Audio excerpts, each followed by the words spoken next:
njëkk a dooree waxtaan wi mooy ñu jaajëfal Cheikh Mahi Ibrahim Niass ci jéegoom yu rëy yi nga xam ne demoon na doxi ko ca Soudan yàlla defal ko ci ndam yàlla na ko yàlla fay yiw yàlla na yàlla guddal fanam ay at ci ginnaaw laa ko déglu muy présenté boppam comme xaadimul umma waaw naka ndek tur wi nag ñu ngi koy door a dégg waaw ñu naan ko Cheikh Mahi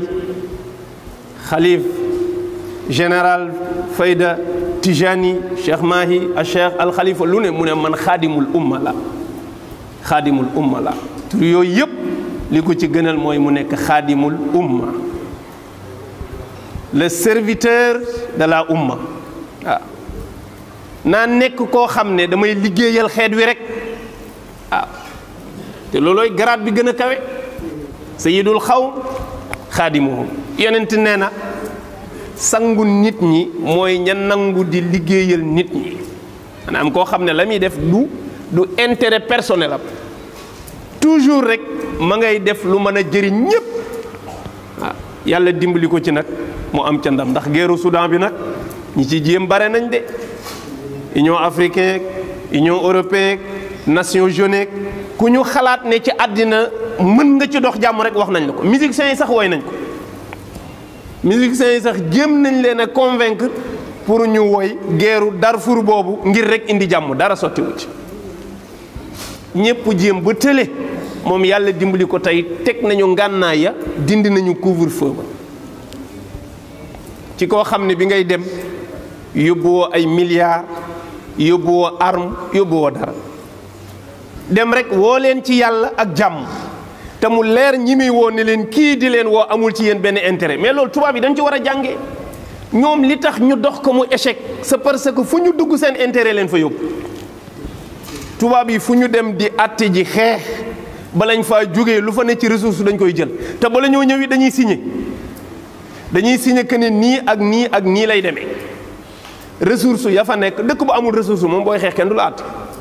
mais bu ko am nag bala ñoo ñëw ay contrat yu leer la ñuy jël soo leen mënul fay argent liquide nii ci pétrole ba wala gaz ba wala zircon ba la fa nekk ñoom ci la ñuy jël pour mën di fay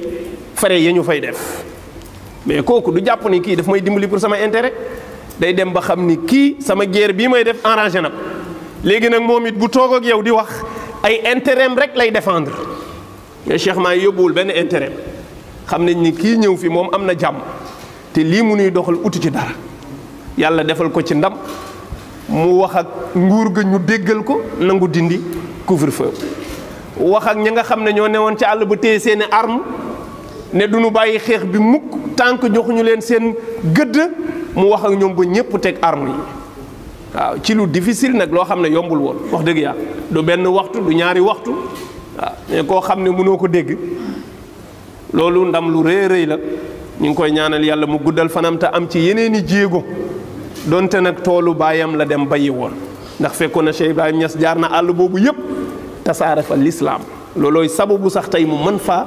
teg tànkam parce que fekkoon na ñi ji fa ba pare ñax maa fa sax rek mu dem di ko bay kon nag loolu yàlla na yàgg yàlla na sax moo tax damay wax ne prix Nobel de la paix moom moo ko yeyoo nag waaw moo yeyoo homme de l'année bi moo yeyoo prix Nobel de la paix bu ci mbiru franc-maçon raxul nag laa wax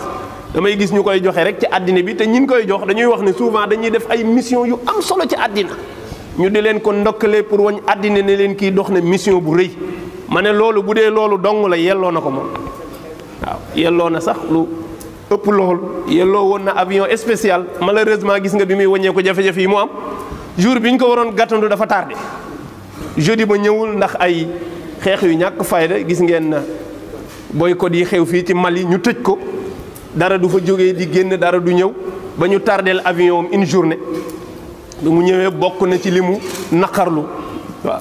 li ma koy wax ma ne président yi de bu ñu amoon jom bu kàddoom gi daanoo rek nu dindi lépp waaw waaye ku doxi mission bu toll nii moom avion warul woon am arrêt kooku avion spécial la waroon am ndax doxiwul woon intérêt li te àddina yëpp la doxi ñëw ñu di ko boole ko ay dëkk bi ak dëkk bi jubóowuñu mais bi mu yegsee ba toog na sunu président africain yi nag nañu seetaat seen bopp waaw nañu seetaat seen bopp parce que ñoom seen xeexu intérêt yii nuy def ñoom kese tax na ñi ngi ciy lor population bi te ñoom amuñ benn problème. ñoom ñi nga xam ne ñoo tëj dëkk yi ñoom ñi ngi yor seeni avion spécial fu ñu bëgg a dem fa mais askan wi nga xam ne ñoom amuñu benn problème defuñu dara ci mbir mi ñoom ñooy xeex seen xeex askan woowu la ñuy tëj ba kenn du dem kenn du dikk mu ne nag loolu ñoom nañ ko seetaan parce que loolu teguñu ko fenn li ñuy def ñoom ñu di ko xeex seen biir askan wi moo koy subir loolu nag yaakaar naa ne bu duggoon ci nopp gor bu subaa ñu dindi boycott yi ñu doon def ci Mali yépp ngir rek ndokkalee ko ci jéego yu rëy yi mu def mais jàpp ma ne dugg na ci noppi ñuy dégg